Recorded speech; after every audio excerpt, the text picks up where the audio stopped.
عزتمند ورونو نن زمونږ معاشره هغه بالکل د اخلاقو نه پرېوتې معاشره ده. ادب معاشره کې ختم شو، ادب ختم شو. د مشر ادب نشته، د پلار ادب نشته. د پلار په مخ کې بچي هغه کارونه کوي چې هغه نامناسب دي، او د هغې وجه ده چې دې پلار د خپلو بچو له هغه ادب نه دی ورکړی. د خپلو بچو سره ځان بالکل فري کړی دی ورسره ځان. د دې د وجې نه بچو د خپلو پلرونو ادب هغه ختم. کم پلار چې د خپل بچي په مخ کې یو منکر او ناکاره کار کوي، بچی به څنګه ادب وساتي؟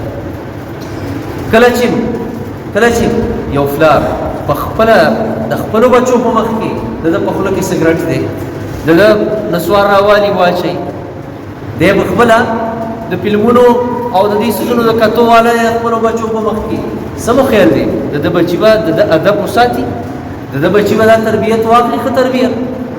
ځکه عزتمند ورونو بچو سره محبت پکار دی، خو په فاصله کې فاصله ورسره ساتل پکار دی.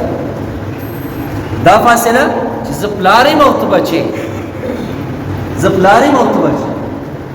دا فاصله که کله هم ختمه شوه بیا به د اولاد تربیت نه کېږي.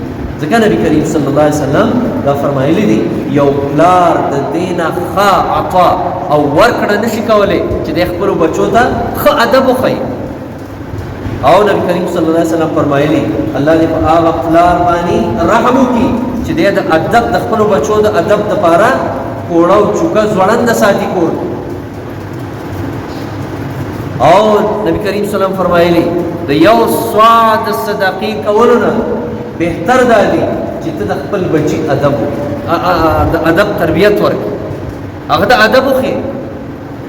د خپل بچي نه دا تپوس وکړي چې ته چا سره کښېنې، فاصله ستا ناسته ولاړه چا سره ده، ته چا سره تللی وې، شپه دې په کوم ځای وه، دا ورځ دې کوم ځای تېره کړه. دا د دې حکم دی په اسلام کې